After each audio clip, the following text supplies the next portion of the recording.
ഈ ആഴ്ച തന്നെ അത് പറയേണ്ടതിന്റെ ഗൗരവം അദ്ദേഹത്തെ ബോധ്യപ്പെടുത്തി. കേൾക്കുക. മുഅ്തസിലിയത്തിന്റെതും ഖവാരിജിനൊക്കെ അവിടെ ചർച്ച ചെയ്യാം. അതിനല്ലേ ഞങ്ങൾ എഴുതിയത് നിങ്ങൾക്ക് വ്യതിയാനം സംഭവിച്ചിട്ടുണ്ട്. ഒന്നാമത്തെ തീരുമാനം വായിച്ചു നോക്കൂ ലത്തീഫ് മൗലവി. എന്താ ഒന്നാമത്തെ തീരുമാനം? അള്ളാഹുവിന്റെ ഖുർആൻ മനസ്സിലാക്കുന്നതിൽ, റസൂലുള്ളാഹിന്റെ ഹദീസ് മനസ്സിലാക്കുന്നതിൽ നിങ്ങൾക്ക് സലഫിന്റെ മാർഗം സ്വീകരിക്കണം. അതിൽ നിങ്ങൾക്ക് വ്യതിയാനം സംഭവിച്ചിട്ടുണ്ട്. അത് ഞങ്ങൾ ഇവിടെ തെളിയിച്ചു കൊണ്ടിരിക്കുകയാണ്. അതാണ് ഞങ്ങളുടെ ചോദ്യം. അപ്പോ 2002 എടുത്ത തീരുമാനത്തിൽ നിന്ന് വ്യതിചലിച്ചിട്ടുണ്ടോ ഇല്ലേ എന്നാണ് ചർച്ച.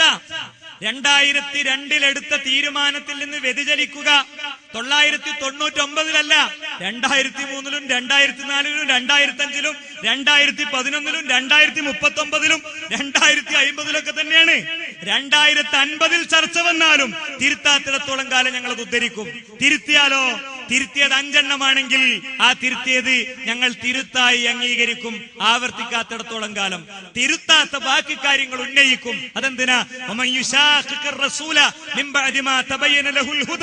എന്ന ആയത്തിന് എതിരായി എന്റെ സുഹൃത്തുക്കൾ അവൻ തിരിഞ്ഞയിടത്തേക്ക് അവനെ തിരിച്ചുവിടും എന്ന് റബ്ബ് പറഞ്ഞ അവസ്ഥയിലേക്ക് എന്റെ സുഹൃത്തുക്കൾ എത്താതിരിക്കാൻ ആ നസീഹത്ത് ഒരിക്കലും സുഹൃത്തുക്കളെ ഞങ്ങളൊരു സന്ദർഭത്തിലും കൈവിടുന്നില്ല. അവസാനം നമ്മൾ പറഞ്ഞു, നിങ്ങൾക്ക് ഈ വിഷയം കൈകാര്യം ചെയ്യാനുള്ള ബുദ്ധിമുട്ടുകൊണ്ടാണെങ്കിൽ അബ്ദുൽ മലിക് സൽഫി പറഞ്ഞതിന്റെ ആശയമാണ് ഞാൻ പറയുന്നത്. അബ്ദുൽ അസീസ് മദീനുണ്ടല്ലോ, മൂപ്പര് പറയട്ടെ. കുയിപ്പുറം സുല്ലിം ഉണ്ടല്ലോ, മൂപ്പര് പറയട്ടെ എന്നൊരു വാചകം എപ്പോഴോ ഇടക്ക് വന്നപ്പോ നമ്മളെ താരം വന്ന് അതിന് നടത്തിയ പ്രതികരണം നിങ്ങൾ കേട്ടോളി. ഇപ്പൊ മൂപ്പര് സങ്കടം നമ്മളെ ഭാഗത്ത് 9 പണ്ഡിതന്മാരുണ്ടായിട്ട് ഒരാൾ മാത്രമേ സംസാരിക്കുന്നുള്ളൂ. 4 കൊതുകിനെ കൊല്ലാൻ തോക്കും വെടിയൊന്നും വേണ്ട. മനസ്സിലായില്ലേ? എന്താണ്? 4 കൊതുകിനെ കൊല്ലാൻ തോക്കും വെടിയൊന്നും വേണ്ട, മൂപ്പര് മതി അല്ലേ? ഖബറാഹാദിന്റെ വിഷയം നിങ്ങൾക്ക് വിവരമില്ലെങ്കിൽ വിവരമുള്ള ആളുകളെ ഞങ്ങൾ ഏൽപ്പിച്ചാളെന്ന് നമ്മൾ പറഞ്ഞു. എന്നിട്ട് മൂപ്പര് ഒരു വിശദീകരണം കൂടി, മരുന്നൊക്കെ ഇവിടെ ഞങ്ങളടുത്ത് ഉണ്ട്, നിങ്ങളും മഹാന്മാരെ കൊണ്ടുവരുന്ന വിചാരിച്ചത്, അതുകൊണ്ട് മൂപ്പര് പറഞ്ഞോട്ടെ. ഭയങ്കര മഹാന്മാരല്ലേ? ഞങ്ങൾ കരുതി ആരെങ്കിലുമൊക്കെ മഹാന്മാർ വരും. അതുകൊണ്ട് തന്നെ ആദരണീയരായിരിക്കുന്ന മൊയ്തീൻ സുല്ലമി, അസീസ് മദനി പോലെയുള്ള പണ്ഡിതന്മാരുമായി ഞങ്ങൾ വന്നിട്ടുള്ളത്. പക്ഷെ പറ്റിയത് അപ്പുറത്ത് കാണുന്നില്ല, കടത്തത്. ആ വരുമ്പോ ഇറങ്ങും. ഇങ്ങനെ ഡയലോഗ് അടിച്ച ആള് ആ സംവാദം കഴിഞ്ഞ് തിരിച്ചു പോയപ്പോ അവിടുന്ന് ഇറങ്ങിയത് മുതൽക്ക് വിശദീകരണം അപ്പുറത്തെ റൂമിൽ പോയി നടത്തിയല്ലോ. കുറെ അവിടെ ഇരുന്ന് നോക്കി. നിങ്ങൾ വിളവടിച്ചെന്ന് ഞങ്ങൾ കടന്നുറങ്ങല്ലേനു അല്ലേ? ഓഡിറ്റോറിയത്തിൽ കുറെ ഇരുന്നല്ലോ ബാനറും പിടിച്ച്. അവിടെ പോയി അത് മുതൽക്ക് കൊതുകുകൾ വലിയ ശല്യായി. 400 ആൾ ഉറക്കം കെടുത്താൻ ഒരു കൊതുക് മതിയാകൂല അല്പോ. മനസ്സിലായില്ലേ? 400 ആളെ ഉറക്കം കെടുത്താൻ ഒരു കൊതുക് മതിയാകുന്നു മനസ്സിലായപ്പോ മെല്ലെ എന്ത് ചെയ്തു അറിയോ? തോക്കും വെടിയും കത്തിയൊക്കെ എടുത്തു. അടുത്ത സംവാദത്തിൽ ഈ മഹാന്മാരൊക്കെ ഇറങ്ങും ചെയ്തു. ഹദീസുൽ ആഹാദിന്റെ വിഷയം, ഖബർ വാഹിദിന്റെ വിഷയം ആരാ പ്രതികരിച്ചത്? അടുത്ത ആഴ്ച പറയാം എന്ന് പറഞ്ഞു. ഞങ്ങൾ അഹ്ലുസുന്നത്തിൽ തന്നെയാണ്, അഹ്ലുസുന്നത്തിന് വിരുദ്ധമായ കാഴ്ചപ്പാടൊന്നും ഞങ്ങൾക്കില്ല എന്ന് പറഞ്ഞ് ഒരു ജനറൽ മറുപടി പറഞ്ഞു പോയി. അടുത്ത ആഴ്ച നിങ്ങൾ എന്താ പറഞ്ഞത്? അടുത്ത ആഴ്ച പറഞ്ഞത് ശുദ്ധ മുഅ്തസിലിയാക്കളുടെ അഖീദ.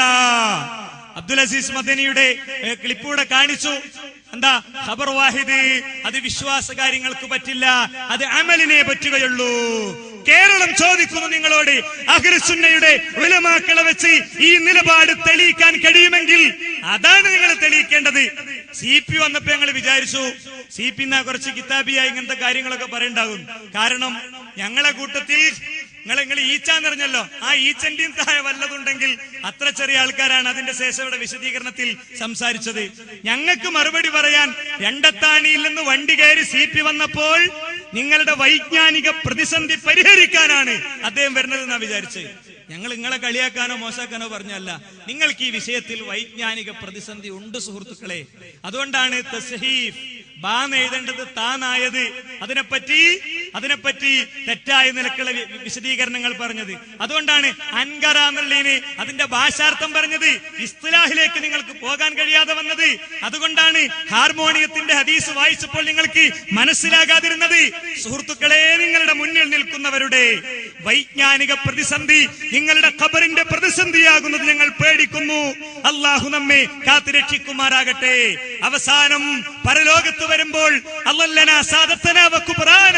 നേതാക്കന്മാരും പുരോഹിതന്മാരും പണ്ഡിതന്മാരും ഞങ്ങളെ വഴിതെറ്റിച്ചു. അവർക്ക് നീ ഇരട്ടിക്കരട്ടി ശിക്ഷ കൊടുക്കണേ എന്ന് പറയുന്നവരിൽ നിങ്ങൾ ഉണ്ടാകരുത് എന്ന് ഞങ്ങൾ ആത്മാർത്ഥമായി ആഗ്രഹിക്കുന്നു. ഇവിടെ മുഅ്തസിലിയാക്കളെ അഖീദയാണ് അദ്ദേഹം പറഞ്ഞത്. പോരാഞ്ഞിട്ടോ ഈ വിഷയം എനിക്ക് അറിയുന്നത് തെളിയിക്കാൻ വേണ്ടി അബ്ദുൽ മലിക് സലഫിക്ക് ആഹാദിന്റെ വിഷയത്തിൽ തെറ്റുപറ്റിയെന്ന് തെളിയിക്കാനുള്ള കഷ്ടപ്പാടാ. കണ്ടോളി. ഇവിടെ ഖബർ ആഹാദ് എന്നത് തന്നെ വ്യാകരണമായി തെറ്റാണ്. ഖബറുൽ വാഹിദ് അഖ്ബാറുൽ ആഹാദ് ജമ്മിന്റെ സീഗയാണ്. ആഹാദ് എന്ന് പറഞ്ഞാൽ അഖ്ബാർ എന്നാണ് പറയുക. വാഹിദ് എന്നത് പുല്ലിംഗ വചനമാണ്, അത് ഏകവചനമാണ്. അതുകൊണ്ട് ഖബറുൽ വാഹിദ് എന്നാണ് പറയുന്നത്. അത് തിരിയില്ലെങ്കിൽ ജബ്ബാർ മൗലവിയുടെ അടുക്കൽ പോയിട്ട് കിതാബ് ഓതി പഠിക്കണം എന്ന് മാലിക്കിനോട് ഞാൻ ഈ സന്ദർഭത്തിൽ ഉണർത്തുവാൻ ആഗ്രഹിക്കുകയാണ്. മക്കയിൽ വിഗ്രഹാരാധന കൊണ്ടെന്ന ആൾക്ക് തുല്യമെന്നും ഇവിടെ ശിർക്ക് കൊണ്ടെന്ന ആളിയെന്നും നിങ്ങളും നിങ്ങളുടെ പുതിയ ആളുകളും ഒക്കെ കൂടെ പറയുന്ന ജബ്ബാർ മൗലവിക്ക് വിവരമുണ്ടെന്ന് നിങ്ങളെ കൊണ്ട് പറയിപ്പിച്ചു ഉറപ്പ് അല്ലെ? വഴിതെറ്റിയ ഒരാളെടുത്തുനിന്ന് ഇൽമ് സ്വീകരിക്കാൻ പറ്റോ? പറഞ്ഞു കൊടുക്കും നിങ്ങളെ ജനങ്ങൾക്ക്. അപ്പൊ അബ്ദുൽ മലിക് സലഫി അദ്ദേഹത്തിന് ഒരു ചെറിയ ക്ലാസ് അങ്ങോട്ട് എടുത്തു. ആ ക്ലാസ് കേട്ടോ. ഏതായാലും ജബ്ബാർ മൗലവിന്റെ അടുത്ത് പോയി പഠിക്കാനാ അവർ പറഞ്ഞു. അൽഹംദുലില്ലാ. അപ്പൊ ജബ്ബാർ മൗലവിക്ക് വിവരമുണ്ടെന്ന് മനസ്സിലായി. ഇനി മാത്രമല്ല മൗലവി ഖബറുൽ ആഹാദാണ് ഇതൊക്കെ നിങ്ങള് പുസ്തകം ഇറക്കുമ്പോ നോക്കണ്ടേ? നഹവും ഗ്രാമറൊക്കെ പുസ്തകം ഇറക്കുമ്പോ നോക്കണം. അതെന്താ ഹദീസ് സമാഹാരത്തിൽ എന്താ കൊടുത്ത? അപ്പൊ നിങ്ങൾ അതിൽ അസോസിയേറ്റ് എഡിറ്റർ ആക്കിയിട്ടില്ല. ഇൻഷാ അല്ലാഹ് അടുത്ത പതിപ്പിറക്കും മുമ്പ് അസോസിയേറ്റ് എഡിറ്റർ ആക്കണം. ഖബറുൽ ആഹാദ് നദി കൊടുത്തിട്ടുള്ളത് മനസ്സിലായില്ലേ? അതൊക്കെ സലാസലമിക്ക് പോയി പഠിപ്പിച്ചു കൊടുക്കും. ഇവിടെ അല്ലേ കിതാബ് ഓതുണ്ട്. മനസ്സിലായിക്കോളി. അമാനി സുഹൃത്തുക്കളെ, ഒറ്റ കാര്യം കൂടി പറഞ്ഞ് ഞാൻ അവസാനിപ്പിക്കാണ്. അലി മദനി ഇവിടെ പറഞ്ഞൊരു കാര്യം, ഞങ്ങളെ പ്രബോധന അജണ്ടയിൽ ഞങ്ങൾ ഈ വിഷയം സംസാരിക്കുന്നിടത്തോളം കാലം ജനങ്ങളോട് ഞങ്ങൾ ചോദിക്കാൻ ആഗ്രഹിക്കുന്ന ഒരു ചോദ്യം. അലി മദനി ഈ എല്ലാമായി വിചാരിക്കുന്നവർ ഇന്ന് രാത്രി അല്ലെങ്കിൽ നാളെ രാവിലെ ഒന്ന് ഫോൺ ചെയ്തിട്ട് മൂപ്പരോട് ചോദിക്കും. അല്ലെങ്കിൽ അലി മദനി എന്റെ സംസാരം കേൾക്കുന്നുണ്ടാകുമല്ലോ, നന്ദിയിൽ വരാൻ ഇനി നിങ്ങൾക്ക് വല്ലാതെ പറ്റില്ല. നന്ദി ഓവർ ബ്രിഡ്ജ് അടങ്ങി നിങ്ങൾ ഇനി ഈ പ്രദേശത്ത് വരില്ല, ഞങ്ങൾക്കതറിയാം. CP ഉമർ സുല്ലമി ഈ വിഷയത്തിന് വേണ്ടി ഇങ്ങോട്ട് വണ്ടി കയറില്ല. അതിനു വേണ്ട മരുന്ന് അബ്ദുൽ മലിക് സലഫി നിങ്ങൾക്ക് തന്നിട്ടുണ്ട്. കിട്ടേണ്ട മരുന്ന് നിങ്ങൾക്ക് കിട്ടിയിട്ടുണ്ട്. ഞങ്ങളിവിടെ ഞങ്ങളുടെ കഴിഞ്ഞ വിശദീകരണത്തിൽ ഉന്നയിച്ച കാര്യങ്ങൾ ഒന്നുപോലും പരിഗണിക്കാതെയാണ് നിങ്ങൾ പ്രസംഗിച്ചത്. ക്ലിപ്പ് വേണോ? നീ ക്ലിപ്പ് വേണമെങ്കിൽ എന്റെ സുഹൃത്ത് നസീജ് ഞങ്ങളുടെ ടോക്ക് യൂട്യൂബിൽ അപ്ലോഡ് ചെയ്തിട്ടുണ്ട്. എടുക്കുക, മുറിക്കുക, പ്രദർശിപ്പിക്കുക. ഉണ്ടെങ്കിൽ നിങ്ങൾ എടുത്തോളി, കഴിയുമെങ്കിൽ നിങ്ങൾ എടുത്തോളും. എടുത്തിട്ട് വിശദീകരിക്കും. വമ്പ് പറഞ്ഞാൽ പോരാ. നിങ്ങൾ ഇവിടെ പറഞ്ഞ കാര്യമാണ് അലി മദനി, അദ്ദേഹം പറഞ്ഞ കാര്യമാണ്. നിങ്ങൾ കേട്ടോളൂ. ഞങ്ങളത് കേട്ടത് കരയുന്ന കൽബുമായിട്ടാണ്. നിങ്ങളത് കേട്ടത് തക്ബീറോട് കൂടെയാണ്. അതാണ് നിങ്ങളും ഞങ്ങളും തമ്മിലുള്ള വ്യത്യാസം. അലി മദനി സിഹറുമായി ബന്ധപ്പെട്ട വിശ്വാസത്തെ ആരോടാണ് ബന്ധിപ്പിക്കുന്നതെന്ന് നിങ്ങൾ കേട്ടോളൂ. ജിബുത്ത് എന്ന് പറഞ്ഞാൽ മുഫസ്സിറുകളിൽ അധികം ഉമർ റളിയല്ലാഹു അൻഹു അടക്കമുള്ളവർ ജിബുത്തിന് അർത്ഥം നൽകിയിട്ടുള്ളത് സിഹർ, മാരണമെന്നാണ്. മാരണത്തിന് ഫലമുണ്ട് എന്ന വിശ്വാസം ജൂതന്റെയും ക്രിസ്ത്യാനിയുടെയും വിശ്വാസമാണ് എന്നാണ് പരിശുദ്ധ ഖുർആൻ നമുക്ക് പഠിപ്പിച്ചു തരുന്നത്. ആരതാ വിശ്വാസം? ജൂതന്റെ വിശ്വാസാണ്. മിനിമം ജൂതന. ആകാശത്തെ അള്ളാഹു ചുരുട്ടും എന്ന് പറയുന്നത് അത് ജൂതന്റെ വിശ്വാസ. അത് ചോദിച്ചപ്പോഴാണ് ഇങ്ങോട്ട് പന്തറിയണതിന്റെ വിഷയങ്ങൾ എടുത്ത് ഉദ്ധരിച്ചത്. ഇത് പറഞ്ഞപ്പോഴോ ഒന്നും ഉദ്ധരിച്ചിട്ടില്ല. അബ്ദുൽ മലിക് സലഫി യുഗാന്തരങ്ങളിൽ മുഴങ്ങി കേൾക്കേണ്ട വളരെ ശക്തമായ ചോദ്യം തിരിച്ചു ചോദിച്ചിട്ടുണ്ട്. ആ ചോദ്യം അവസാനിക്കുന്നതോടുകൂടെ എന്റെ സംസാരം ഇവിടെ തീരുന്നു. നിങ്ങൾ കേട്ടോളൂ. ഇവിടെ സിഹർ ഫലിക്കുമെന്ന് പറഞ്ഞാൽ അത് ജൂതന്മാരുടെ വിശ്വാസമാണെന്ന്. നഊദു ബില്ലാഹ് സുമ്മ നഊദു ബില്ലാഹ്. ആരെയാണ് സഹോദരങ്ങൾ നിങ്ങൾ ജൂതനാക്കിയത്? ആയിഷ റളിയല്ലാഹു അൻഹ, അതുപോലെ തന്നെ സെയ്ദ് ഇബ്നു അർഖമിനെ, അതുപോലെ തന്നെ താബിഈങ്ങളെ, അതുപോലെ തന്നെ മുസ്ലിം ലോകത്തിന്റെ അഹ്ലുസ് സുന്നയുടെ മുഴുവൻ പണ്ഡിതന്മാരെയുമാണ് നിങ്ങൾ ജൂതന്മാരാക്കിയതെങ്കിൽ ഇല്ല സഹോദരങ്ങൾ, ഇതൊരിക്കലും മുസ്ലിമുകൾക്ക് പൊറുക്കാൻ കഴിയില്ല. പാരക്കെ അമാനി മൗലവി അടക്കം എല്ലാരും ജൂതന്മാരാ. അതുകൊണ്ട് ഇനി റഹിമഹുല്ലാ എന്ന് പറയണ്ട. ജൂതന്മാരുടെ വിശ്വാസം പേറി ഒരു കാലഘട്ടം മുഴുവൻ ഇസ്ലാഹി പ്രസ്ഥാനത്തിനു വേണ്ടി ജീവത്യാഗം ചെയ്ത മഹാമനുഷ്യർ മനസ്സും മസ്തിഷ്കവും തൗഹീദിനു വേണ്ടി സമർപ്പിച്ച മഹാമനുഷ്യർ, അവര് വഫാത്തായി പോയി, മരണപ്പെട്ടു പോയി എന്ന് പ്രസംഗിച്ചവർക്ക് ഇനിയും വേദി കെട്ടിക്കൊടുക്കുന്നവരെ വേദി കെട്ടും മുമ്പ് ആലോചിക്കുക. എന്താണെന്നറിയോ? നിങ്ങൾ ആലോചിക്കേണ്ടത് വംതാസുൽ യൗമ അയ്യുഹൽ മുജ്രിമൂൻ എന്ന് പറയുന്ന ദിവസം ആ ഗണത്തിൽ പെട്ടുപോകാതിരിക്കണം. തെറ്റ് ചെയ്തവരെ, കുറ്റക്കാരെ, അധർമ്മം ചെയ്തവരെ മാറിപ്പോ. ഒരു 70 വർഷത്തെ വഴി ദൂരമുള്ള നരകത്തിന്റെ അടിത്തട്ടിലേക്ക് മാറിപ്പോ എന്ന പ്രഖ്യാപനം വരുമ്പോൾ അത് കേട്ട് മാറിപ്പോകേണ്ടവരാകാതിരിക്കാൻ വേണ്ടി മാത്രം ഈ വേദി ഞങ്ങൾ ഇവിടെ സംഘടിപ്പിച്ചു. എവിടെയെങ്കിലും എപ്പോഴെങ്കിലും ഏതെങ്കിലും സന്ദർഭത്തിൽ ഇത്തരമൊരു ആശയപരമായ വിഷയത്തെ അവതരിപ്പിക്കുന്നിടത്ത് ഞങ്ങൾക്ക് ആത്മരോഷം വന്നിട്ടുണ്ടെങ്കിൽ ഞങ്ങൾക്ക് നിങ്ങളുടെ അഫ്വ് ചോദിക്കുന്നതിൽ യാതൊരു പരാതിയുമില്ല. കാരണം ഞങ്ങളുടെ വരിയുടെ രൂക്ഷതയും ഞങ്ങളുടെ വാചകത്തിന്റെ തീഷ്ണതയും ഞങ്ങൾക്ക് ഈ വിഷയം നിങ്ങളെ ബോധ്യപ്പെടുത്താനുള്ള അത്യാഗ്രഹവുമൊക്കെ എവിടെയെങ്കിലും വരികളിൽ പിഴച്ചതുകൊണ്ട് ഇതൊന്നും കേൾക്കാതെ പിണങ്ങിപ്പോകുന്ന സാഹചര്യം ഉണ്ടാവുകയാണെങ്കിൽ നാളെ പരലോകത്ത് നിന്ന് അതിന്റെ പേരിൽ ചോദ്യം അഭിമുഖീകരിക്കേണ്ടി വരും എന്ന് പേടിക്കുന്നവരാണ് യഥാർത്ഥത്തിൽ മുജാഹിദുകൾ. സുഹൃത്തുക്കളെ, ഇവിടെ പറ്റിയത് മൻഹജിനെ നിഷേധിച്ചത് തന്നെയാണ്. അതുകൊണ്ട് കാര്യങ്ങളെ കൂടുതൽ ശക്തമായി വിലയിരുത്തുക, പഠിക്കുക. നിരന്തരമായ പ്രബോധന പ്രവർത്തനങ്ങളിലാണ് മുജാഹിദുകൾ. ഇൻഷാ അല്ലാഹ് ഏപ്രിൽ 13 ബഹുമാനനായ ഹുസൈൻ സലഫി ചെറുവാടിയിൽ വരുന്നു. ആയിരക്കണക്കിന് വീടുകളിലേക്കുള്ള സ്ക്വാഡ് പ്രവർത്തനങ്ങളുമായി നമ്മുടെ സുഹൃത്തുക്കൾ ആ പ്രദേശങ്ങളെ ഇളക്കി മറിച്ചുകൊണ്ടുള്ള ദാവാ പ്രവർത്തനങ്ങളാണ് സംഘടിപ്പിച്ചിട്ടുള്ളത്. നമ്മളൊക്കെ ആ ദാവാ സംരംഭത്തിന്റെ ഭാഗമായി ഇതിൽ പങ്കെടുക്കുക. അല്ലാഹു അനുഗ്രഹിക്കുമാറാകട്ടെ. അവന്റെ പരിശുദ്ധ സ്വർഗത്തെ അവൻ നമുക്ക് പ്രദാനം ചെയ്യുമാറാകട്ടെ. ആമീൻ ആമീൻ ബിറഹ്മതിക യാ അർഹമർ റഹീമീൻ. വൽഹംദുലില്ലാഹി റബ്ബിൽ ആലമീൻ. വസല്ലല്ലാഹു അലാ മുഹമ്മദ്.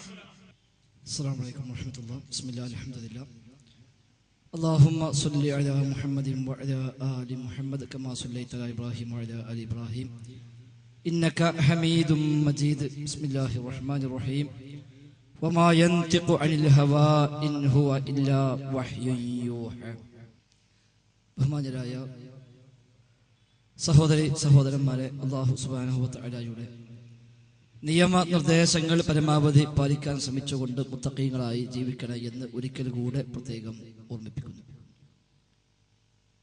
ഇനി ഒരു സംസാരത്തിന്റെ ആവശ്യമില്ലാത്ത വിധം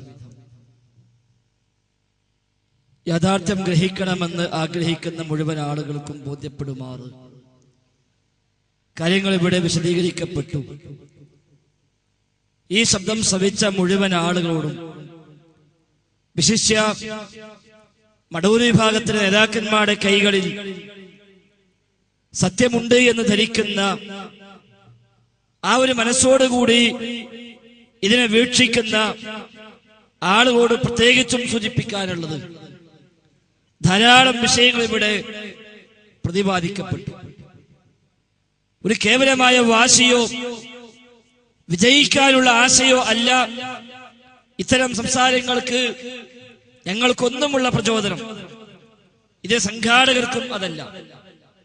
അങ്ങനെ ആണെങ്കിൽ തീർച്ചയായും ഇത് നഷ്ടം തന്നെയാണ് എന്ന കാര്യത്തിൽ സംശയമില്ല.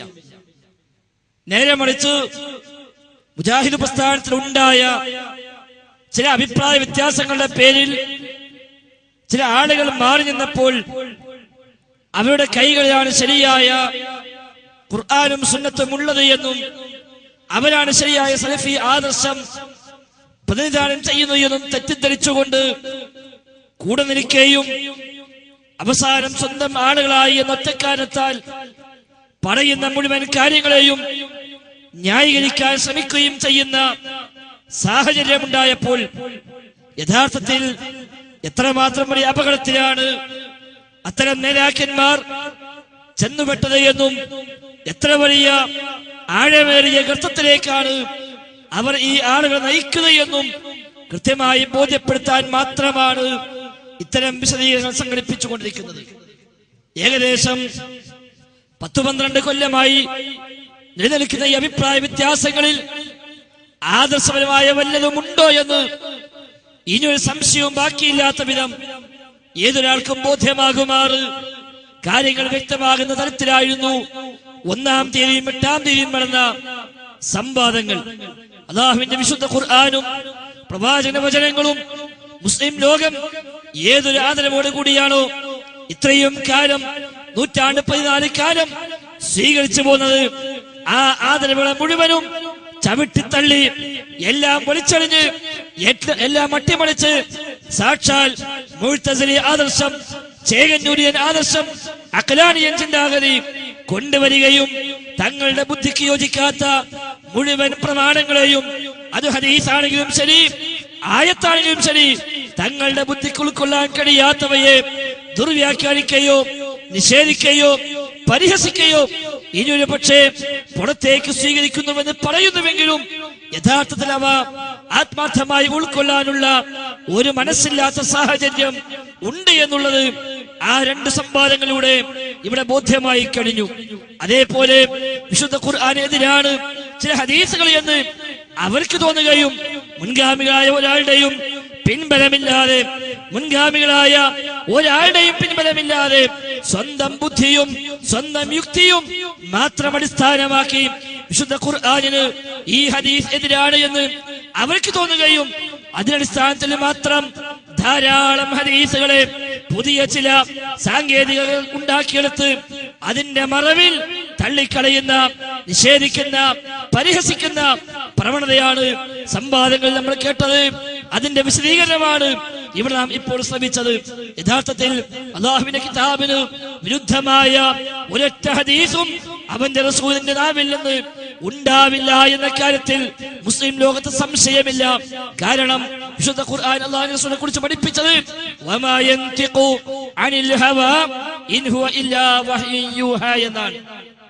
വമാ യൻതിഖു അനിൽ ഹവാ, പ്രവാചകർ സ്വല്ലല്ലാഹു അലൈഹി വസല്ലം വമാ യൻതിഖു, അദ്ദേഹം സംസാരിക്കില്ല, അനിൽ ഹവാ, സ്വന്തം ഇഷ്ടപ്രകാരം ദേഹേച്ഛപ്രകാരം അവിടുന്ന് സംസാരിക്കില്ല. ഇൻ ഹുവ ഇല്ലാ വഹ്യു യൂഹാ, അല്ലാഹുവിന്റെ വഹ്യു പ്രകാരമല്ലാതെ, ദിവ്യ സന്ദേശം അടിസ്ഥാനമാക്കിയല്ലാതെ അല്ലാഹുവിന്റെ റസൂൽ സംസാരിക്കില്ല എന്ന് വിശുദ്ധ ഖുർആൻ പറഞ്ഞുവെങ്കിൽ ആയിഷ ബീവിയോട് അല്ലാഹുവിന്റെ റസൂൽ പഠിപ്പിക്കുന്നു, അതേ ആയിഷ, ഇന്നല്ലാഹ അഫ്താനി ഫീമാ ഇസ്തഫ്തൈതുഹു, അല്ലാഹുവിനോട് ഞാനിതാ ഒരു ശമനം തേടിയ, ഒരു ഉത്തരം തേടിയ വിഷയത്തിൽ അല്ലാഹു തആല എനിക്ക് ശമനം നൽകിയിരിക്കുന്നു, അതിന് ഫത്വ നൽകിയിരിക്കുന്നു, ഉത്തരം നൽകിയിരിക്കുന്നു എന്ന് പറഞ്ഞുകൊണ്ട് പ്രവാചകന്റെ ഉന്മേഷക്കുറവ്, പ്രവാചകനുണ്ടായ ചില പ്രയാസങ്ങൾ, ആ പ്രയാസങ്ങളുടെ പിന്നിൽ എന്താണ് എന്ന് ലബീദ് ഇബ്നു അസ്സം എന്ന ജൂതനായ മനുഷ്യൻ തനിക്കെതിരെ സിഹർ ചെയ്തുവെന്നും ആ സിഹറിന് അവൻ ഉപയോഗിച്ച രീതികൾ എന്തൊക്കെയാണ് എന്നും അതിന് രക്ഷപ്പെടാൻ എന്തു മാർഗമാണ് സ്വീകരിക്കേണ്ടത് എന്ന് അല്ലാഹു തആല 2 മലക്കുകളെ പറഞ്ഞയച്ച് എന്നെ പഠിപ്പിച്ചുവെന്നും ആ മാർഗം ഞാൻ സ്വീകരിക്കാൻ വഴി എനിക്കിതാ അതിൽ നിന്ന് ആശ്വാസം ലഭിച്ചിരിക്കുന്നു, മോക്ഷം ലഭിച്ചിരിക്കുന്നുവെന്ന് അല്ലാഹുവിന്റെ റസൂൽ സ്വല്ലല്ലാഹു അലൈഹി വസല്ലമ തന്റെ പ്രിയപത്നി നമ്മുടെ ഉമ്മയായ ആയിഷ ബീവിയെ പഠിപ്പിച്ചത്. ആയിഷ ബീവി പിന്നീട് എടുത്തുദ്ധരിച്ചത് ഇമാം ബുഖാരി തന്റെ സ്വഹീഹുൽ ബുഖാരിയിൽ 6 പ്രാവശ്യം ആവർത്തിച്ചുദ്ധരിച്ചെങ്കിൽ ഇമാം മുസ്ലിമും ഇമാം അഹ്മദും ഇമാം തുബ്രാനിയും അടക്കമുള്ള ഒട്ടുമിക്ക ഹദീസ് പണ്ഡിതന്മാരും തങ്ങളുടെ ഗ്രന്ഥങ്ങളിൽ ആ ഹദീസ് വ്യത്യസ്തങ്ങളായ പരമ്പരകളിൽ വ്യത്യസ്തങ്ങളായ പദപ്രയോഗങ്ങളിൽ ഉദ്ധരിച്ചുവെങ്കിൽ വമാ യൻതിഖു അനിൽ ഹവാ ഇൻ ഹുവ ഇല്ലാ വഹ്യു യൂഹാ, സ്വന്തം ഇഷ്ടപ്രകാരം പ്രവാചകൻ സംസാരിക്കില്ല, വഹ്യു പ്രകാരമല്ലാതെ. അതുകൊണ്ട് അല്ലാഹുവിന്റെ റസൂൽ ഇത് പറഞ്ഞെങ്കിൽ അത് വഹ്യു പ്രകാരം തന്നെയാണ്.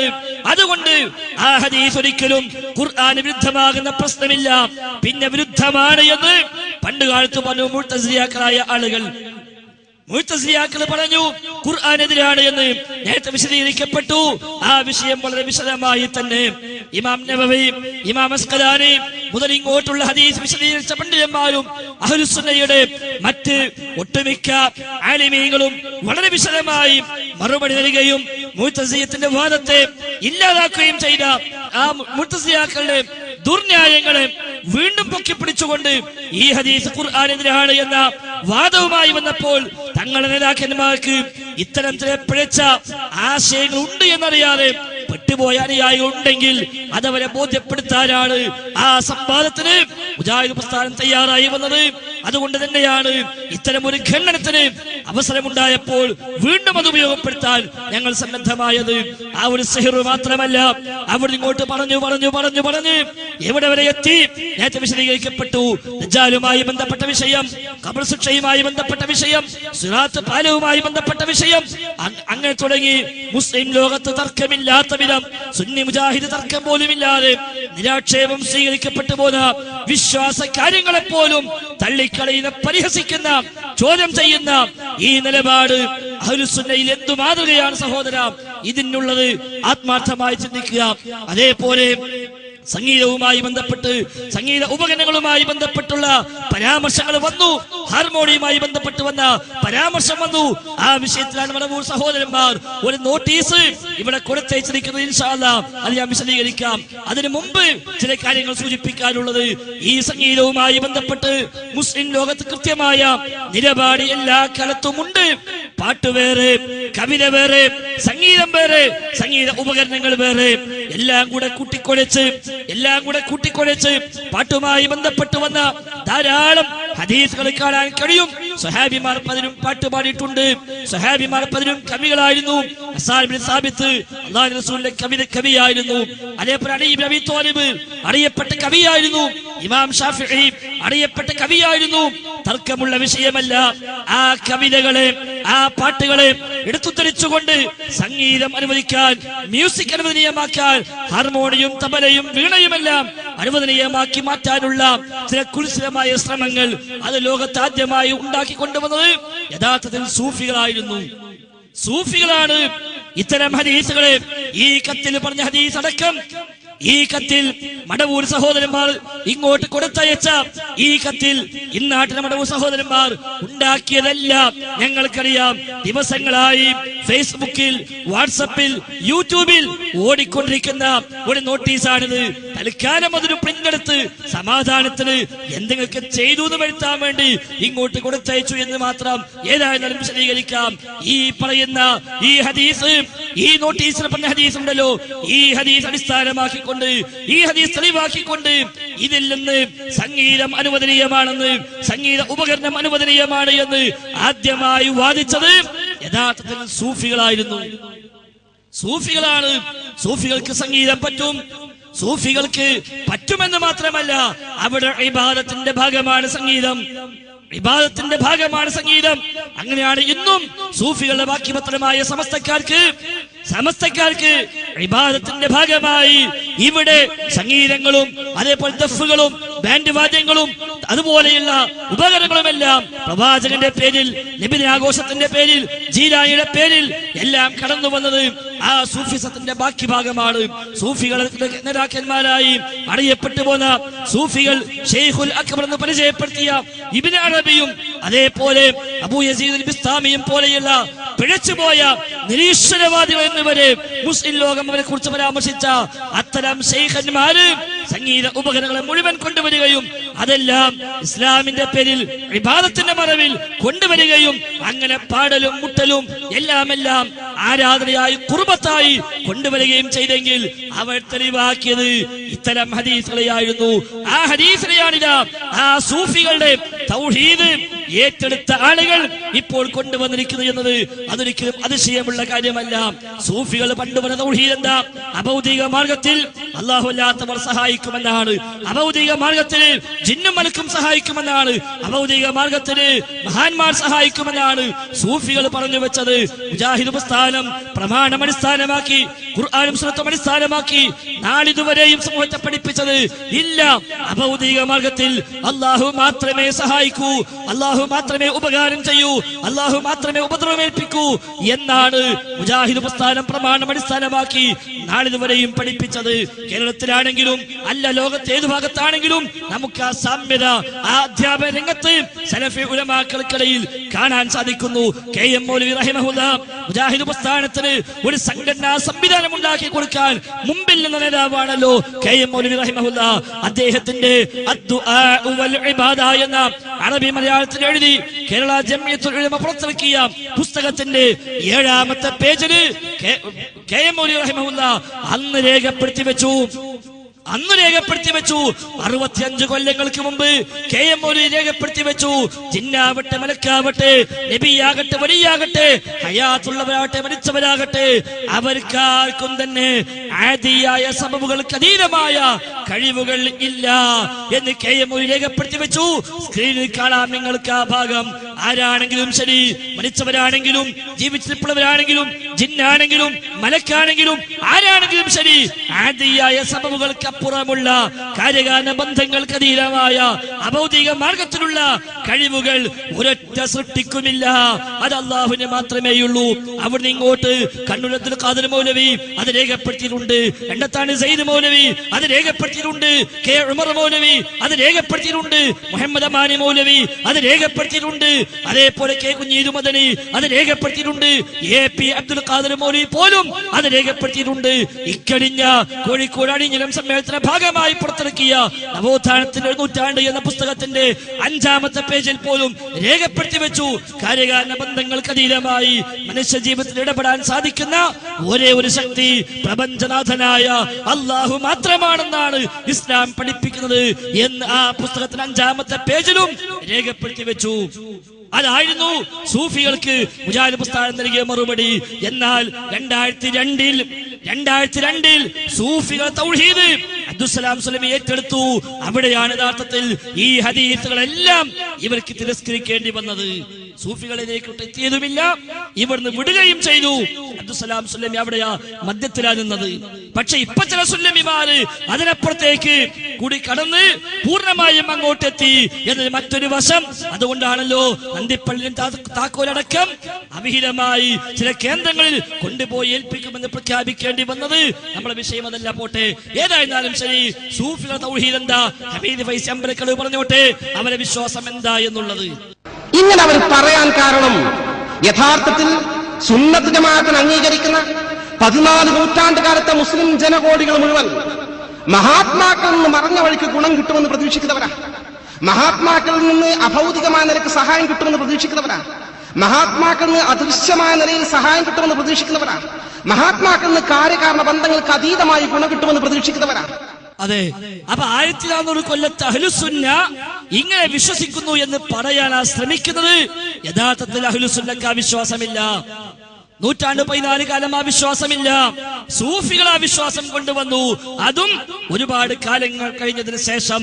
സൂഫിസം തുടങ്ങുന്നത് ഹിജ്റ 2-3 നൂറ്റാണ്ടുകളിൽ, സജീവമാകുന്നത് ഹിജ്റ 4, 5, 6 നൂറ്റാണ്ടുകളിൽ. അതിനെ പിൽക്കാല പണ്ഡിതന്മാരാണ് ആ തരത്തിലേക്ക് അതിനെ വഴിമാറ്റിയത്. അവരാണ് ഇസ്തിഗാസ ന്യായീകരിച്ചത്. സുബിക്ക് പോലും ഇസ്തിഗാസ ന്യായീകരിച്ചില്ല. മറിച്ച് ഇസ്തിഗാസയെ തവസ്സുലാക്കി മാറ്റിയിട്ട് പറഞ്ഞൊപ്പിക്കാനാണ് സുബിക്ക് പോലും തന്റെ ശിഫാഉസ് സഖാം എന്ന ഗ്രന്ഥത്തിൽ അദ്ദേഹം ശ്രമിച്ചത് എന്ന് സാന്ദർഭികമായി ഓർമ്മിപ്പിക്കുകയാണ്. ഏതെങ്കിലും മുസ്ലിയാക്കന്മാർ മാറി നിന്ന് കേൾക്കുന്നുവെങ്കിൽ അവർക്ക് അതെങ്കിലും ഒരു വെളിച്ചമാകട്ടെ എന്നതുകൊണ്ട് മാത്രം. എന്നാൽ പിന്നീട് സൂഫികൾ പറഞ്ഞു, അഭൗതികമായി സബബുകൾക്കതീതമായി കാര്യകാല ബന്ധങ്ങൾക്കതീതമായി റബ്ബല്ലാത്തവർ സഹായിക്കുമെന്ന് പിന്നീട് പറയാൻ തുടങ്ങി. നമ്മുടെ നാട്ടിലെ സമസ്തക്കാർ അത് ഏറ്റെടുത്തു. അല്ലാഹു അല്ലാത്തവർക്ക് അഭൗതികത വകവെച്ചു കൊടുത്തപ്പോൾ അബ്ദുസ്സലാം സുല്ലമി ആകെ അമ്പരന്നു. ഇനിയിപ്പോ എന്താ ചെയ്യാ, ജിന്നും മലക്ക് അഭൗതിക എന്ന് പറഞ്ഞു വെച്ചു. അതേസമയം അഭൗതികമായ ഗുണദോഷം റബ്ബ് മാത്രമേ ചെയ്യൂ എന്നും പറഞ്ഞു. എങ്കിൽ പിന്നെന്താ പറയേണ്ടത്? ജിന്നും മലക്കും അഭൗതികാണ്, പക്ഷെ അവര് ഗുണവും ദോഷമൊന്നും ചെയ്യൂല. ജിന്നുകളും മലക്കളും മനുഷ്യർക്ക് ഉപകാരം ചെയ്യില്ല, ഉപദ്രവം ഏൽപ്പിക്കില്ല, അവൻ അഭൗതികം തന്നെയാണ്. അപ്പോഴാണ് ചോദ്യം വന്നത്, അല്ല സുല്ലമി, അങ്ങനെയാണെങ്കിൽ സിഹർ ചെയ്യുന്ന സാഹിറിനെ ശൈത്താൻ സഹായിക്കുന്നുവല്ലോ, അതിലൂടെ സിഹർ ചെയ്യപ്പെടുന്ന മനുഷ്യന് ഉപദ്രവം ഉണ്ടാകുന്നുവല്ലോ, അത് അഭൗതിക മാർഗത്തിലാവണ്ടേ? അപ്പോഴാ അബ്ദുസ്സലാം സുലൈമി പറഞ്ഞത്, എങ്കിൽ പിന്നെ സിഹറിൽ ശൈത്താനില്ല, സിഹറിന് യാഥാർത്ഥ്യമില്ല, സിഹർ കൊണ്ടൊന്നും ചെയ്യാൻ കഴിയില്ല എന്ന് പറയേണ്ടി വന്നത് അവിടെയാണ്. അപ്പൊ ചോദിച്ചു, ബുഖാരിയിലുണ്ടല്ലോ, മുസ്ലിമിലുണ്ടല്ലോ, 114 കാലം തർക്കമില്ലാതെ സ്വീകരിക്കപ്പെട്ടു പോകുന്നതാണല്ലോ, മുജാഹിദ് പ്രസ്ഥാനം കഴിഞ്ഞ 100 കൊല്ലം അത് അംഗീകരിച്ചു പോകുന്നതാണല്ലോ എന്ന് ചോദിച്ചപ്പോഴാ പിന്നെ അയാൾ പുതിയ ചില തത്വമുണ്ടാക്കി എടുത്തിട്ട് ഖബർ വാഹിദും ഖബർ ആഹിദും ഒക്കെ കൊണ്ടുവന്ന് അതിന്റെ മറവിൽ ഈ വക ഹദീസുകളെ മൊത്തം തള്ളാണ് ശ്രമങ്ങൾ കൊണ്ടുവന്നത്. അവിടെയാണ് ബുഖാരി ഇമാമിന്റെ വിശ്വാസത ചോദ്യം ചെയ്യപ്പെട്ടത്. അവിടെയാണ് ഇമാം മുസ്ലിമിന്റെ വിശ്വാസത ചോദ്യം ചെയ്യപ്പെട്ടത്. എന്നാൽ അഹ്ലുസുന്നക്ക് അത്തരമൊരു ശൈലി പരിചയമില്ല എന്ന കാര്യത്തിൽ സംശയമില്ല. ഇമാം ബുഖാരിയെ, ഇമാം മുസ്ലിമിനെ അന്നത്തെ കാലത്തെ പണ്ഡിതന്മാരും ശേഷം വന്ന പണ്ഡിതന്മാരും ഒക്കെ പരാമർശിച്ച പ്രശംസാ വചനങ്ങൾ വായിച്ചാൽ തന്നെ യഥാർത്ഥത്തിൽ അതിന്റെ മഹത്വം നമുക്ക് മനസ്സിലാക്കാൻ സാധിക്കും. ഒന്ന് രണ്ട് ഉദാഹരണം മാത്രം ഞാൻ പറയാം. ഇമാം ബുഖാരിയെ കുറിച്ച് അന്നത്തെ പണ്ഡിതന്മാരെ പറയുന്നു, വഹുവ അഅലമു ബിൽ ഹദീസി മിൻ അഹ്മദ വഇസ്ഹാഖ വഗൈരിഹിമാ ബി20 ദറജ.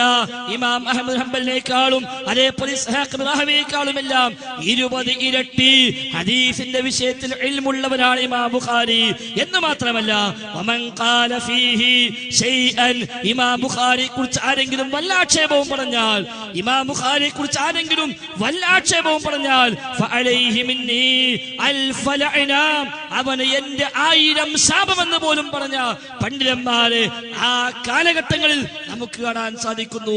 എന്നിട്ട് അതിനെയാണ് യാതൊരു പ്രയാസവും കൂടാതെ മുഴുവൻ തള്ളിക്കളഞ്ഞത്. എന്തുകൊണ്ട് തള്ളേണ്ടി വന്നു? എന്തുകൊണ്ട് ഈ ഹദീസ് ഖുർആനെതിരായി ആണ് എന്ന് അവർക്ക് പറയേണ്ടി വന്നു? ഈ പിഴച്ച തൗഹീദ് അംഗീകരിച്ചപ്പോൾ. അബ്ദുസ്സലാം സുലൈമി പറയട്ടെ, ജിന്നും മലക്ക് അഭൗതികാണോ അല്ലേ? അബ്ദുസ്സലാം സുലൈമി പറഞ്ഞോട്ടെ.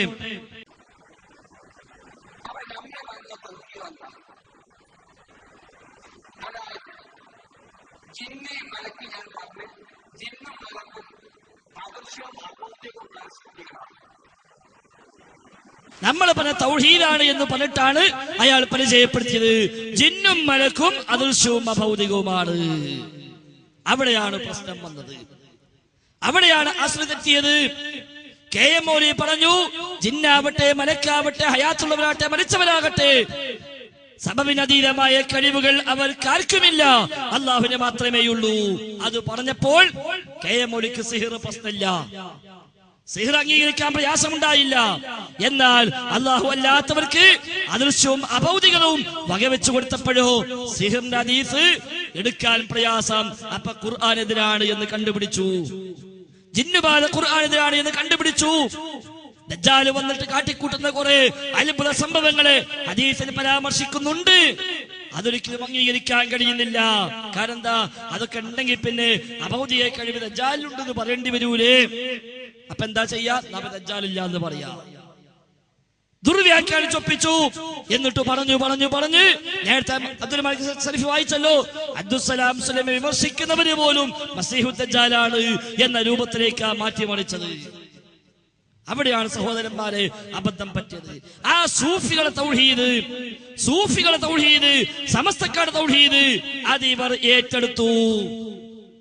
അന്ന് എതിർത്തവർ അതിൽ ചില ആളുകൾ അവരെ കൂടെ പിന്നെ കൂടിക്കൊടുത്തു എന്നാണ് ഇപ്പോഴത്തെ സംഭവ വികാസങ്ങളുടെ ആകത്തുക.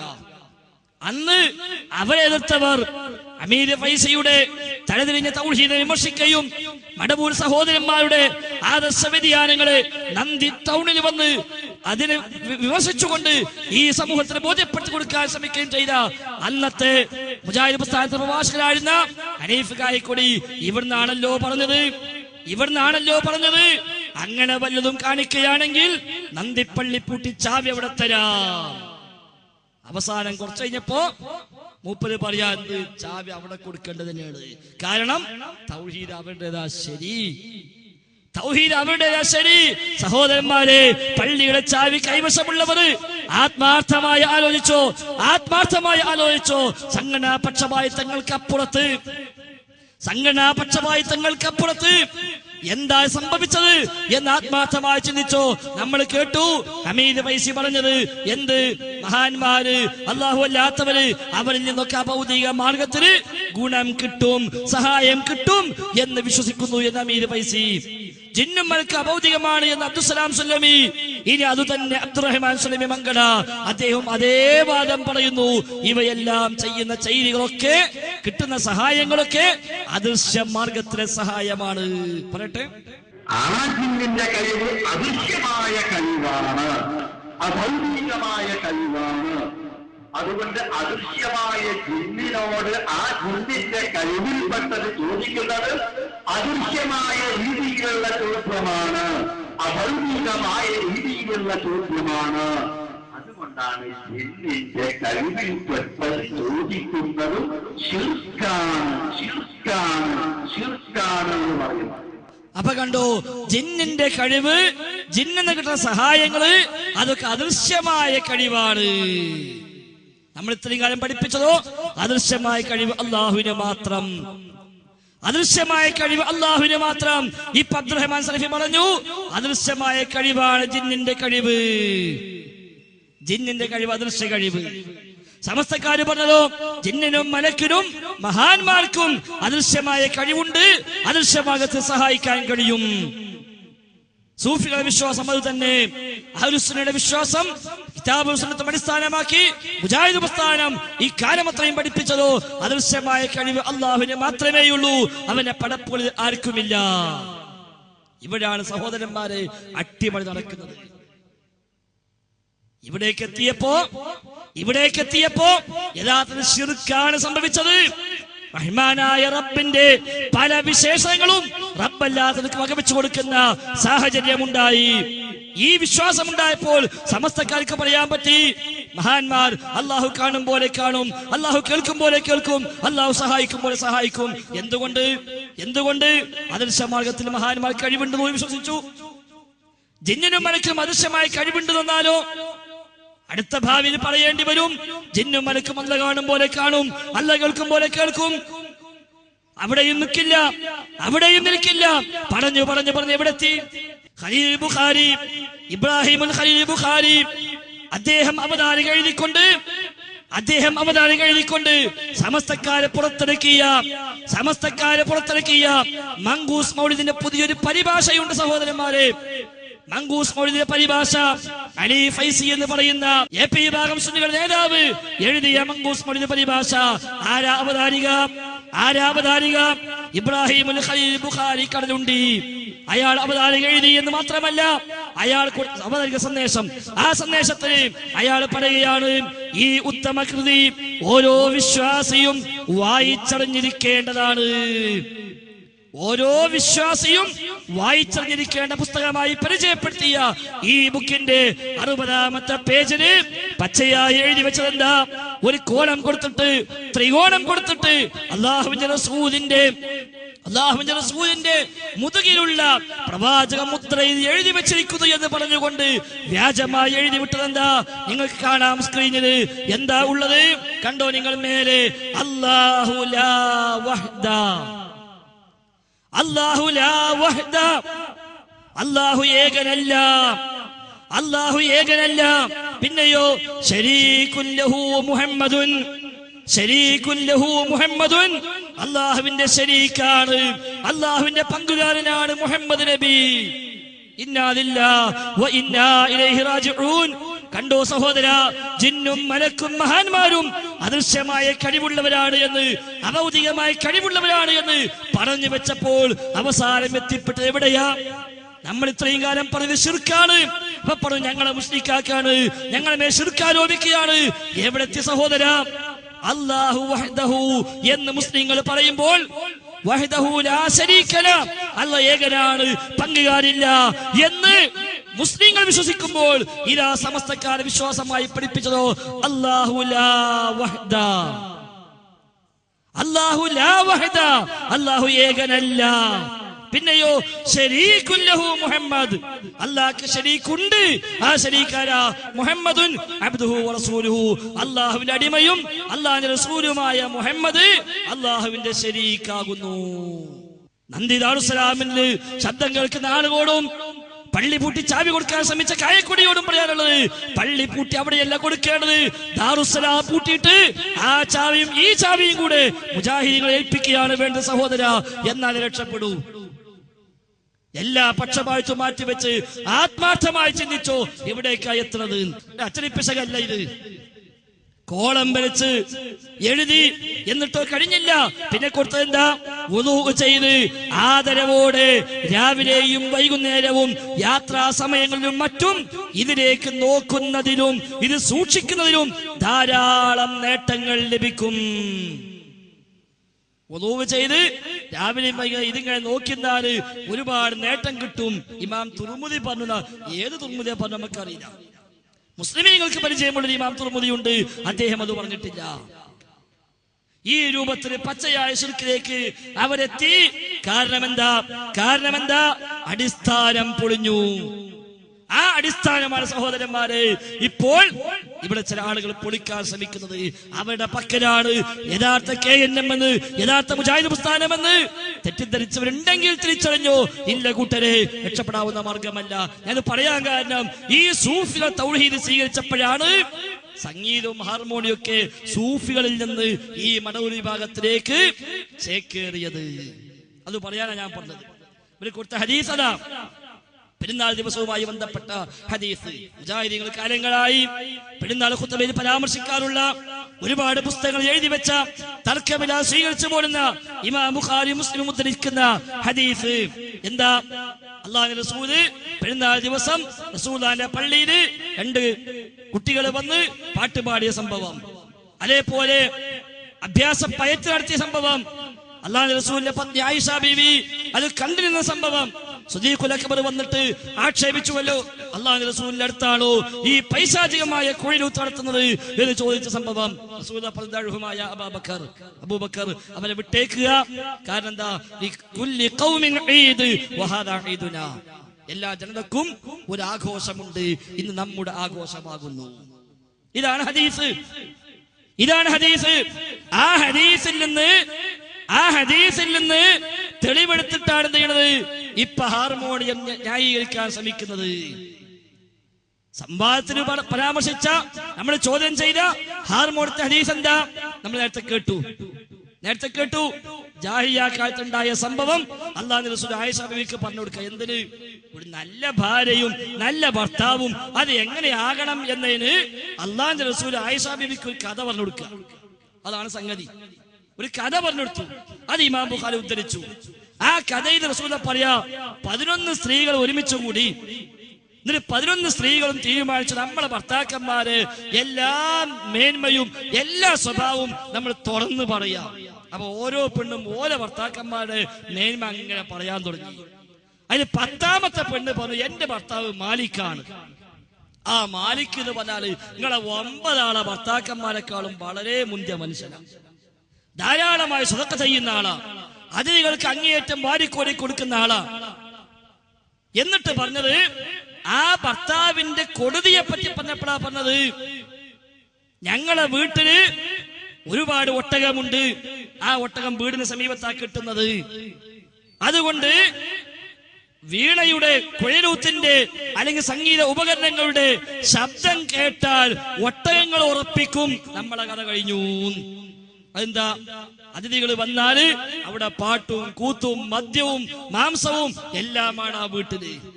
അപ്പൊ ഈ കൊഴലൂത്ത് കേട്ട ഒട്ടകത്തിന് ഉറപ്പായി വിരുന്നേര് വന്നിട്ടുണ്ട്, ഇനി നമ്മളെ ഇപ്പൊ കശാപ്പയ്യും എന്ന് ഒട്ടകത്തിന് മനസ്സിലാകുന്ന സംഭവം. ഈ കഥ പറഞ്ഞു കൊടുത്തിട്ട് റസൂൽ പറയാന്ത്, ആയിഷ, ആ പറഞ്ഞ ഭർത്താവിനെ പോലെ ആയിരിക്കും ഞാൻ നിനക്ക്, ആ പറഞ്ഞ ഭാര്യയെ പോലെ ആവണം നീ എനിക്ക്. ഇതാണ് ഇപ്പൊ ഹദീസിലുള്ളത്. അത് പാട്ടാടാനും കണ്ണുടിക്കാനും തെളിവല്ല. ഒരു നല്ല ഭർത്താവ് നല്ല ഭാര്യ, അവരുടെ സ്വഭാവം പറഞ്ഞപ്പോ പണ്ട് കാലത്തുണ്ടായ ഒരു കഥ അല്ലാഹു റസൂൽ പറഞ്ഞു കൊടുത്തു. എന്നാൽ അതിൽ നിന്ന് എന്താ മനസ്സിലാക്കിയത്? സ്വഹാബയുടെ വീട്ടിൽ വിരുന്നേരെന്നാല് ഒരു ഹാർമോണിയം കൊണ്ട് പാട്ടുപാടുമായിരുന്നു. എങ്ങനെയുണ്ട്? അതിനൊപ്പം തന്നെ ഉണ്ട് കള്ളും വിളമ്പി എന്നുള്ളത്. അതെന്തേ വായിക്കാതെ പോയത്? കള്ള് വിളമ്പിന്നുണ്ട്. അപ്പൊ സ്വഹാബികളല്ല, ജാഹിലിയ്യ കാലത്തുണ്ടായിരുന്ന കഥ. അത് പിന്നെ പെണ്ണുങ്ങൾ വട്ടം കൂടിയിട്ട് ഓരിങ്ങനെ പരസ്പരം അയവിറക്കിയ സംഭവം. അത് അള്ളാഹുവിന്റെ റസൂൽ എന്ത് ചെയ്യാണ്? ആയിഷ ബീവിക്ക് ഇങ്ങനെ ഒരു കഥ പറഞ്ഞു കൊടുക്കുക. ഇങ്ങനെ ഒരു കഥ ഉണ്ടായി, 11 പെണ്ണുങ്ങളെ കൂടി ഇങ്ങനെ പറഞ്ഞു. അത് എടുത്തിട്ട് എന്ത് പറഞ്ഞത് കണ്ടോ? അപ്പൊ ഹാർമോണിയം കൊണ്ട് സ്വഹാബികള് പാട്ടുപാടി. കൊരങ്ങ് വ്യഭിചരിച്ചിട്ട് എറിഞ്ഞു കൊന്നത് ഞാൻ കണ്ടു എന്ന് ഒരു താബിഈ പറഞ്ഞപ്പോ, ഓ ഇതൊക്കെയല്ലേ ബുഖാരി, ഇതെങ്ങനെ അംഗീകരിക്കാൻ? സംഗീത ഉപകരണങ്ങളെ ഒച്ച കേട്ടപ്പോ ഒട്ടകത്തിന് മനസ്സിലായി അതിലുള്ളത്. അതിനൊരു കുഴപ്പമില്ല. താബിഈക്ക് മനസ്സിലായി, അത് പ്രശ്നം. ഒരു താബിഈ കാണാ 2 കുരങ്ങൾ തമ്മിൽ ബന്ധപ്പെടുന്നു. കുറച്ചു കഴിഞ്ഞപ്പോ ഈ ബന്ധപ്പെട്ട കുരങ്ങിനെ മറ്റ് കുരങ്ങൾ കൂടി എറിഞ്ഞു കൊല്ലുന്നു. ഒരു താബിഈ കണ്ട രംഗം അദ്ദേഹം പറഞ്ഞതാ. അല്ല എറിഞ്ഞു കൊല്ലാന്ന് നിയമമുണ്ടെന്നോ അത് ചെയ്യാൻ നിർബന്ധമാണോ ഒന്നുമില്ല. അദ്ദേഹം കണ്ടൊരു കാഴ്ച അദ്ദേഹം പറഞ്ഞു. അദ്ദേഹം നോക്കിക്കുമ്പോ 2 കുരങ്ങന്മാര്, ഒരു ആൺകുരങ്ങും പെൺകുരങ്ങും ഒപ്പം കിടന്നുറങ്ങുന്നു. അവിടുന്ന് പെൺകുരങ്ങ് എണീറ്റ് മറ്റൊരു കുരങ്ങന്റെ കൂടെ പോകുന്നു. അവർ തമ്മിൽ ലൈംഗിക ബന്ധത്തിൽ ഏർപ്പെടുന്നു. തിരിച്ചു വരുന്നു. ഈ ആൺകുരങ്ങ് പെൺകുരങ്ങിനെ ഒന്ന് മണത്തു നോക്കുന്നു. മറ്റൊരു കുരങ്ങിന്റെ സ്മെല്ല് കിട്ടുന്നു. ദേഷ്യം പിടിക്കുന്നു. മറ്റു കുരങ്ങൾ ഈ കുരങ്ങ് ശബ്ദമുണ്ടാക്കുന്നു. കുരങ്ങൾ ഞങ്ങൾ ഒരുമിച്ച് കൂടി ഈ കുരങ്ങനെ എറിഞ്ഞു കൊല്ലുന്നു. ഇദ്ദേഹം കണ്ടൊരു രംഗം. അദ്ദേഹം കണ്ടിട്ടില്ല നമുക്ക് പറയാൻ പറ്റും. അദ്ദേഹം കണ്ടൊരു രംഗാണ്. അതിന് ഈ വ്യഭിചരിച്ചുകൊണ്ടാണ് എറിഞ്ഞു കൊന്നത് ആവണമെന്നില്ല. ധാരാളം വ്യാഖ്യാനങ്ങൾ പണ്ഡിതന്മാർ നൽകിയിട്ടുണ്ട്. അദ്ദേഹം കണ്ടൊരു കാഴ്ച അദ്ദേഹം പറഞ്ഞു. അത് ഇമാം ബുഖാരി ഒരു സംഭവം വിശദീകരിക്കുമ്പോൾ ഒരു അനുബന്ധ കഥയായി, അനുബന്ധ സംഭവമായി അവിടെ എടുത്തു കൊടുത്തു. എന്നിട്ടാണ് ഇതല്ലേ സ്വഹീഹ് ബുഖാരി കുരങ്ങനെ വ്യഭിചരിച്ചിട്ട് എറിഞ്ഞു കൊല്ലണമെന്ന് പറഞ്ഞ കിതാബല്ലേ എന്ന് പറഞ്ഞിട്ടാ പരിഹസിക്കുന്നത്. ഇവിടെയോ ഞങ്ങളെ വീട്ടിൽ നിന്ന് സംഗീത ഉപകരണ ശബ്ദം കേട്ടാൽ ഒട്ടകത്തിന് ഉറപ്പാകും ഞങ്ങൾ നാശമെടുത്തു. എങ്ങനെ ഇപ്പൊ ഒട്ടകത്തിന് ഉറപ്പാകുക? അതൊക്കെ ബുദ്ധി കൊള്ളും, മറ്റതോ അത് ബുദ്ധി കൊള്ളൂല. അതാണ് ശൈഖുൽ ഇസ്ലാം ഇബ്നു തൈമിയ്യ പറഞ്ഞത്, ഒരു ഹദീസ് കിട്ടിയാൽ സ്വഹീഹാണോ അല്ലേ എന്ന് നമുക്ക് പരിശോധിക്കാം. സ്വഹീഹാണ് എന്ന് ബോധ്യമായി കഴിഞ്ഞിട്ട് ആ ഹദീസ് പിന്നെ ബുദ്ധി കൊള്ളുന്നില്ലെങ്കിൽ അയാളെ ബുദ്ധിക്ക് എന്തോ കുഴപ്പമുണ്ട് മനസ്സിലാക്കിയാൽ മതി. ഹദീസിന്റെ കുഴപ്പമില്ല. അപ്പൊ ഈ രൂപത്തിലെ വിമർശനം. എന്നിട്ട് ഈ ഹദീസ് എടുക്കാം. അതാ നോട്ടീസുള്ളത്. ഈ ഹദീസ് ഇത് എന്താ തെളിവ് എന്നറിയോ? ഇതിന് CP സലാഹുദ്ദീൻ സ്വലാഹി മുത്തഫഖുൻ അലൈഹിക്ക് പരിഭാഷ എഴുതിയിട്ടുണ്ട്. ആ പരിഭാഷയിൽ ഈ ഹദീസ് കൊടുത്തപ്പോൾ അതിൽ ഹാർമോണിയം എന്നൊരു വാക്കുണ്ട്. അതാണ് പോരപ്പെടുത്തം. കിട്ടിപ്പോയി. അപ്പൊ ഒരാഴ്ച തപ്പണ് ബുക്ക് ഫുള്ള് എവിടെങ്കിലും ഒരു ഹാർമോണിയം ഉണ്ടോന്ന്. അങ്ങനെ കിട്ടി. അപ്പൊ എന്താ സംഗതി? ഞാൻ വായിച്ചല്ല. ഇതില് ആയിഷ റളിയല്ലാഹു അൻഹ പറഞ്ഞു, നബി സ്വല്ലല്ലാഹു അലൈഹി വസല്ലം എന്റെ അടുക്കൽ വന്നു. എന്റെ അടുത്ത് ബുആസ് യുദ്ധത്തെ കുറിച്ച് പാട്ടുപാടുന്ന അയൽവാസികളായ 2 പെൺകുട്ടികൾ ഉണ്ടായിരുന്നു. അപ്പോൾ നബി സ്വല്ലല്ലാഹു അലൈഹി വസല്ലം മുഖം ഒരു ഭാഗത്തേക്ക് തിരിച്ച് വിരിപ്പിൽ കിടക്കുന്നുണ്ട്. അപ്പോൾ അബൂബക്കർ റളിയല്ലാഹു അൻഹു അവിടെ പ്രവേശിച്ചു. അങ്ങനെ എന്നെ അദ്ദേഹം ഭയപ്പെടുത്തി. നബി സ്വല്ലല്ലാഹു അലൈഹി വസല്ലം അടുത്താണോ പിശാചിന്റെ ഹാർമോണിയം എന്ന് അദ്ദേഹം പറയുകയും ചെയ്തു. ഇതാണ് ഒരു പ്രസക്തമായ ഒരു ഉദ്ദേശ ഭാഗം. അപ്പൊ ഇവര് മനസ്സിലാക്കി എന്താ? ഈ 2 പെൺകുട്ടികള് റസൂലുള്ളാഹിന്റെ വീട്ടിൽ നിന്ന് ഹാർമോണിയം കൊണ്ട് ഇങ്ങനെ പാടുകയാണ്. സാധാരണ പ്രയോഗം. സാധാരണ ചില മനുഷ്യന്മാർ എന്തെങ്കിലും ഏർപ്പെടുത്തി നമ്മൾ പറയും, അതിന്റെ അടുപ്പിലെ പരിപാടി ഇവിടെ വേണ്ട അറിയും. കണ്ടോ അവിടെ അടുപ്പിലെന്തോ പരിപാടി എടുക്കേണ്ടി അറിയോ? അത്രേ ഇതുള്ളൂ. 2 പെൺകുട്ടികൾ പാട്ട് പാടുക. പ്രായപൂർത്തി എത്താത്ത ചെറിയ 2 പെൺകുട്ടികൾ. അതും ആയിഷ ബീവി പ്രത്യേകം പറയുന്നുണ്ട്, അവർ ഗായികമാരല്ല. വിരോധിക്കപ്പെട്ട പാട്ട് പാടുന്നവരല്ല. ഓല് പണ്ട് ഔസ് ഖസ്റജ് ഗോത്രങ്ങൾ തമ്മിൽ ഉണ്ടായ ഒരു യുദ്ധം, ആ യുദ്ധവുമായി ബന്ധപ്പെട്ട അന്നത്തെ ചില സംഭവ വികാസങ്ങൾ പറഞ്ഞുകൊണ്ട് ഒരു പാട്ടിങ്ങനെ പാടുക. അല്ലാഹുവിന്റെ റസൂൽ പുതപ്പിട്ട് മൂടി അവിടെ കിടക്കുന്നു. അപ്പഴാ സിദ്ദീഖുൽ അക്ബർ കടന്നു വരുന്നത്. സിദ്ദീഖ് വരുമ്പോ നബി കിടക്കുന്നുണ്ട്, ആയിഷ ബീവി അവിടെ ഇരിക്കുന്നുണ്ട്, 2 ചെറിയ പെൺകുട്ടികൾ ഇങ്ങനെ പാട്ടും പാടുന്നുണ്ട്. അപ്പൊ സിദ്ദീഖ് ചോദിച്ച ചോദ്യ, റസൂലുള്ളാഹിന്റെ അടുത്താണോ ശൈത്താന്റെ കൊഴലൂത്ത്? അള്ളാന്റെ റസൂലിന്റെ മുമ്പിലാണോ പിശാചിന്റെ കൊഴലൂത്ത് അല്ലെങ്കിൽ പിശാചിന്റെ ഹാർമോണിയം? അങ്ങനെ തന്നെ വെച്ചോളി. മിസ്മാർത്ത് എല്ലാത്തിനും പറയാം, ഹാർമോണിയത്തിനും പറയാ, കൊഴലൂത്തിനും പറയാ, വീണക്കും പറയാ, നല്ല ശബ്ദത്തിനും പറയാ, ഉറക്കപ്പാടിയാലും പറയാ, നല്ല പാട്ടിനും പറയാ, എല്ലാത്തിനും പറയാം. എല്ലാത്തിനും ഉപയോഗിക്കുന്ന വാക്കാത്. സിദ്ദീഖ് മനസ്സിലാക്കുന്ന പല വ്യാഖ്യാനങ്ങൾ ഫത്ഹുൽ ബാരി കാണാം. ഒന്നുകിൽ അള്ളാന്റെ റസൂലാണ് ഉറങ്ങിക്കെടുക്കുകയാണ് എന്ന് സിദ്ദീഖ് മനസ്സിലാക്കി. അപ്പൊ നബി അറിയാതെ, നബിയുടെ അംഗീകാരമില്ലാതെയാണോ ഇവിടെ നടക്കുന്നത്? ഇത് വിലക്കപ്പെട്ട പാട്ടാകുമോ എന്ന ആശങ്ക കൊണ്ടാണ് സിദ്ദീഖ് ആ ചോദ്യം. എന്നിട്ട് ഫത്ഹുൽ ബാരി പറയാ, ഇതൊരിക്കലും വിലക്കപ്പെട്ട പാട്ടായിരുന്നില്ല. അത് തെളിവാണ്. എന്ത്? ആയിഷ ബീവി പറഞ്ഞ വാക്ക് എന്ന വാക്ക് തന്നെ അത് മനസ്സിലാക്കാം. എന്നിട്ട് ഫത്ഹുൽ ബാരിയിൽ ഇമാം അസ്ഖലാനി പറയാ, വസ്തദല്ല ജമാഅത്തുൻ മിനസ് സൂഫിയ്യ ബിഹദീസിൽ ബാബി